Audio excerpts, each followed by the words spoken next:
Hey there everybody, WV Guns and Goats here, and I've got the IWI Carmel out here on the rifle range today. We're gonna see, is this a pretty good rifle or not as an alternative to the AR-15.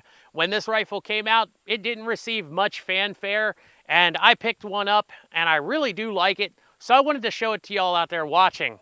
Now right here we got a couple hundred rounds of 223 and 5.56. We've got some more ammo that's not pictured here on the tabletop. And right here, I think I've got one of every AR magazine that's available on the market. We're gonna get into what each magazine is, but we're gonna try all the different magazines in the Carmel here and see if it has any problems with a specific magazine or not, or if it feeds from any magazine that is made for an AR-15.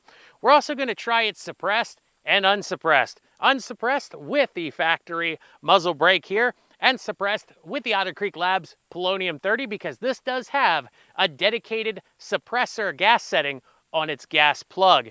I'm also just going to give you my general thoughts when we get done shooting this about how I liked to shoot it, and we are going to try it for accuracy. Now, I have a high magnification 4.5 to 27 Athlon scope that I'm gonna put on this rifle when we get to the accuracy portion to try to just get the most accuracy possible out of this rifle and see how it does with different ammo types.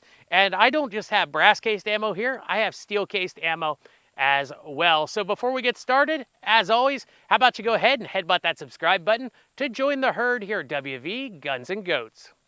All right, if you want to know about the features this rifle has and a more in-depth look, overview of this rifle, I already made that video. You can check it out down in the description below. What we're going to do now, we're going to take this silencer off. We're going to put the factory muzzle brake back on. We're going to see how this shoots as it comes from the factory. I'll give you my thoughts on the recoil and everything and how smooth this rifle shoots with the factory muzzle brake here. We're also going to try it with a magazine of steel cased ammo and a magazine of brass cased ammo on the regular gas system. So let's get to that first. So let's start out. We've got a Amend 2 magazine. These don't have the best reputation. I got some American Eagle ammo in there. Let's see if it functions. All right, locked open just fine. I tell you, this gun is really smooth there. Now that might be due to some of the weight though. I've got steel cased, polymer coated. I think this is some old Wolf. There is the bolt catch on the right side. Oh, uh-oh.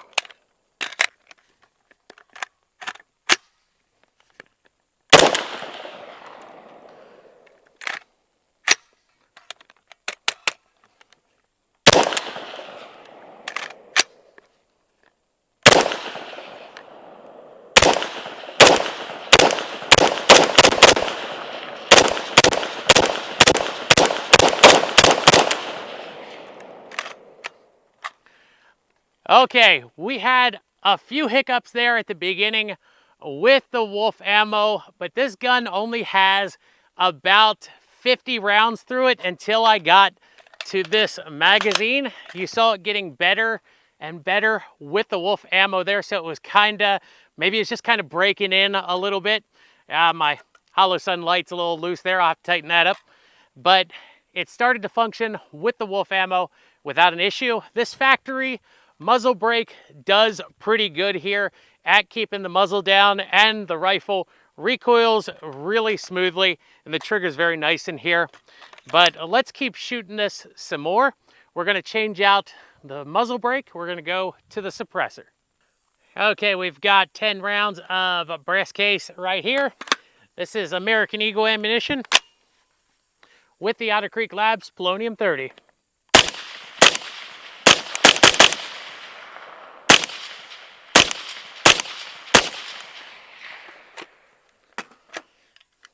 And 10 rounds steel case.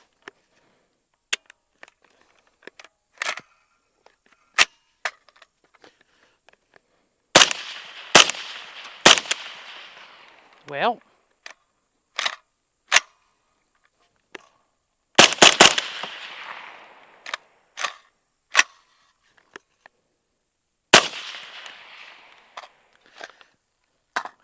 So far, this rifle isn't a fan of steel-cased ammunition.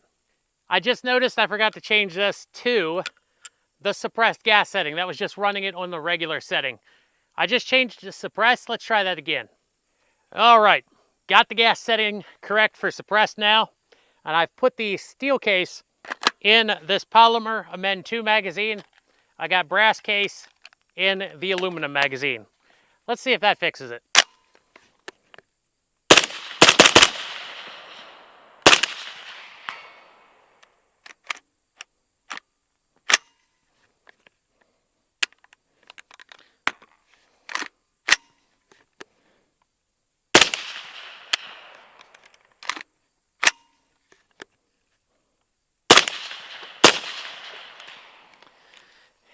Huh.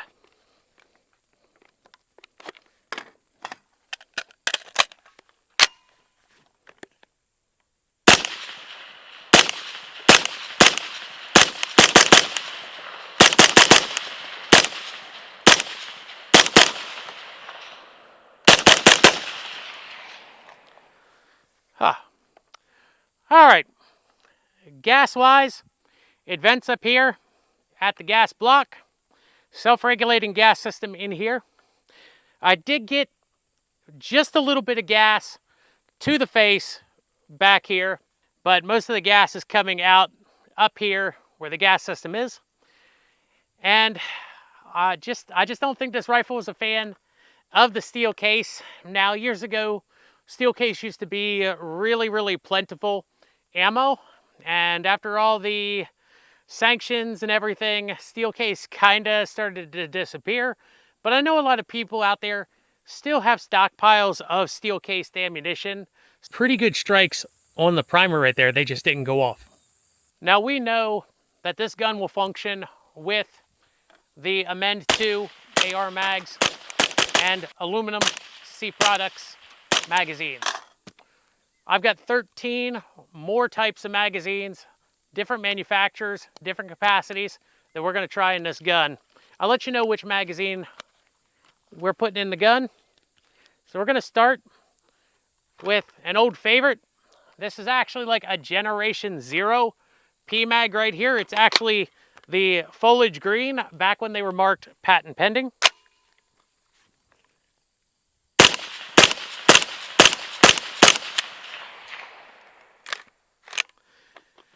Did not lock back on the original PMag. Now right here, this is a UTG magazine.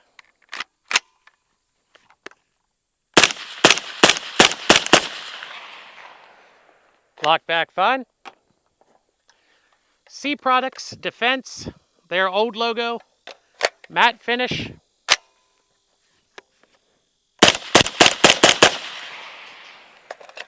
Did fine there. This is, what is this? This is Thrill. Thrill, they make the MPX polymer magazines now. They also make their own AR magazines. This is the Generation 3 Thrill mag.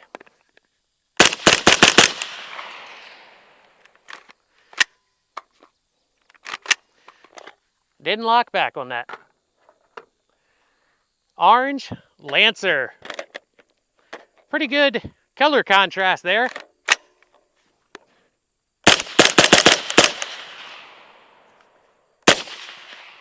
Well, I was short one. When I fired that last one, it locked back without a problem.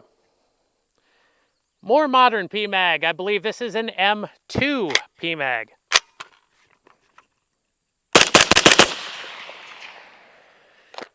As always, PMags just work fine. MFT.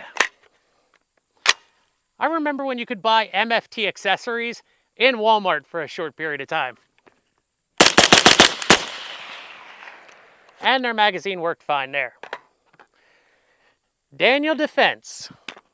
I don't know much about these magazines. They've got a nice texture to the side of them though, that runs all the way up to the mag well. Let's see if they function. And just like everything that Daniel Defense made, these magazines work fine. Troy. That's an old name.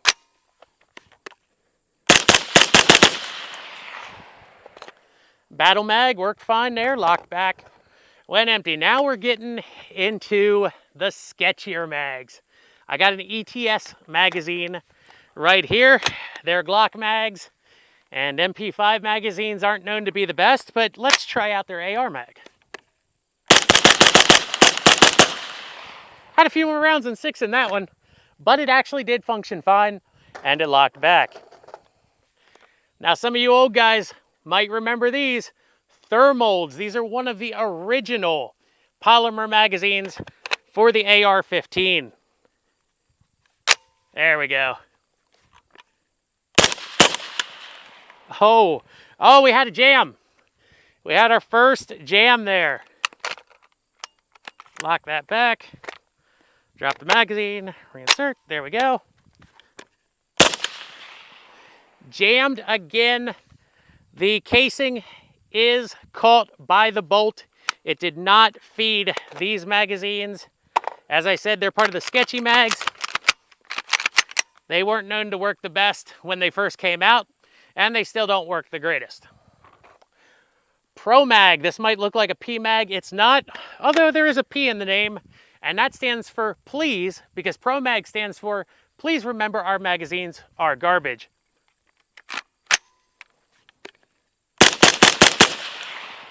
But surprisingly, that one worked. Now, I've never heard of this magazine before. It's made in Bulgaria, and it's marked IK 520.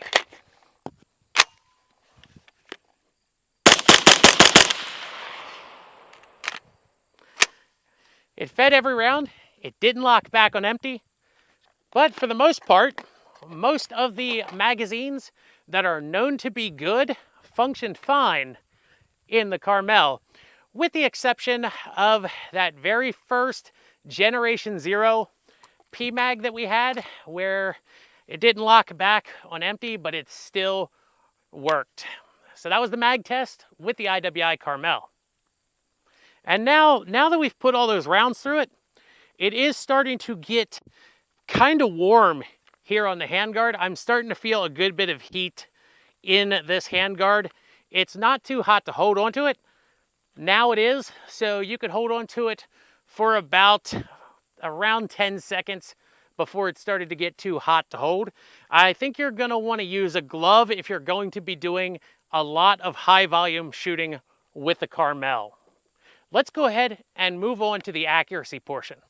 Now we got our Athlon 4.5 to 27 on here, and I'm shooting some of this PMC bronze 55 grain. This was $6.95 a box when we bought it back in the before times.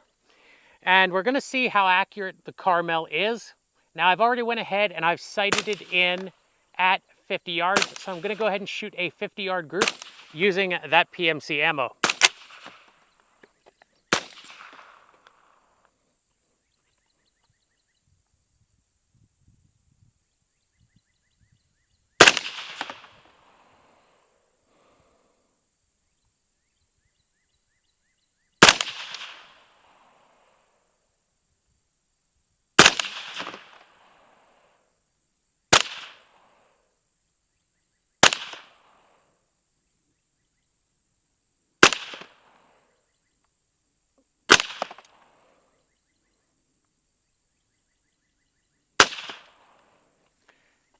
Let's go downrange and look at the group. Here is that 50-yard group with the PMC bronze 55 grain full metal jacket. Okay, what I'm going to do now is I'm going to shoot at 100 yards. I've moved my target back already. However, I'm not going to touch the adjustments on the scope. I'm just going to see how it groups at 100 yards after having it sighted in for 50. And then I'll take you down range and I'll show you the groups. And we are still shooting that PMC 55 grain bronze ammo.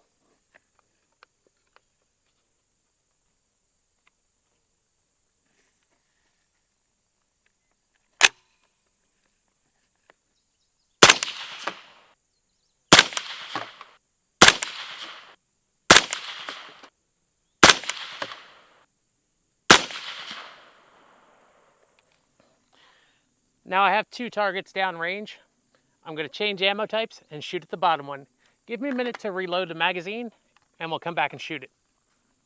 Okay, I got 6 rounds of this old S&B 223 ammo loaded in here, and we're going to shoot the bottom target down there, see what kind of accuracy we get out of the S&B.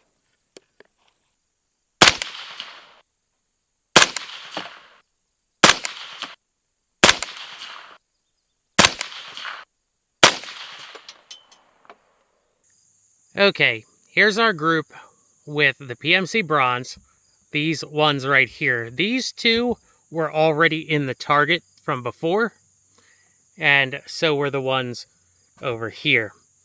Now down here, this is the S&B ammo. Once again, this hole right here was already in the target, so we have those shots there with the S&B ammo. Let's go back and try one more group.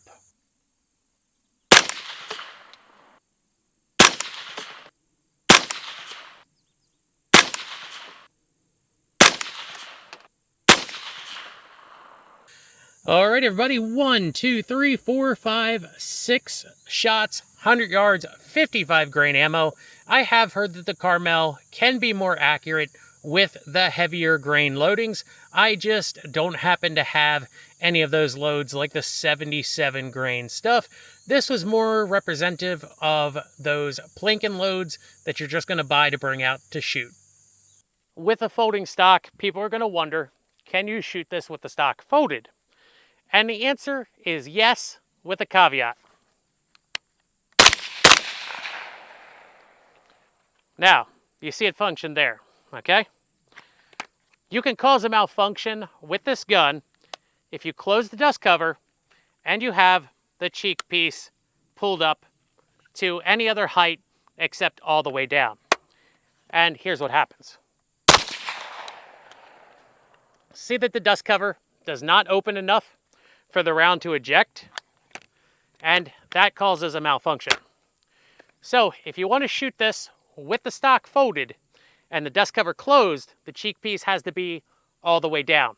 If you want to shoot this with the stock folded and the cheek piece in a up position, you're going to have to leave the dust cover open. I'll get this cleared here and let's move on to the next part.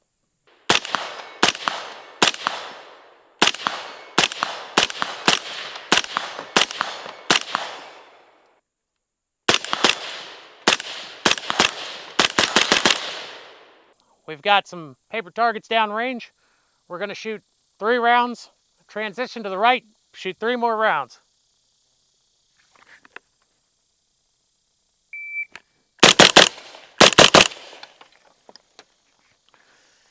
Still sighted in for around 50 yards, so I hit a little bit low. That didn't.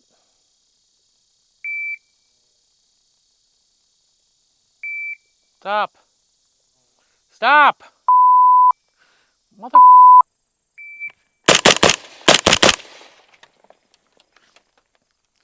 It didn't pick it up because of the silencer. So let's run it again.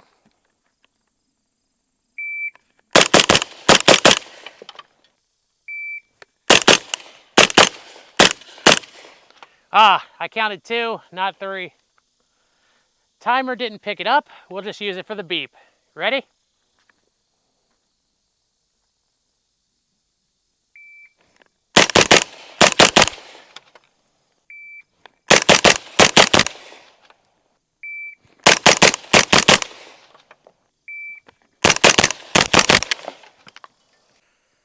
Now the nice thing about this, if you didn't watch my features video, is if you want to run this like an AK, you push the charging handle through, and then you can use this with the charging handle on the right side, just like an AK. So let's get to some of those 6-shot drills here.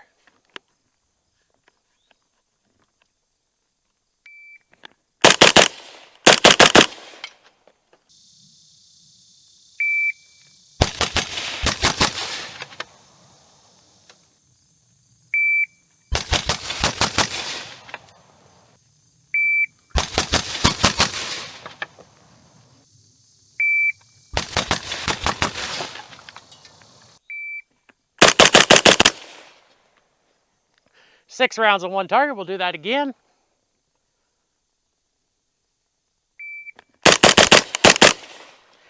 Stuttered there a little bit. Let's try it one more time.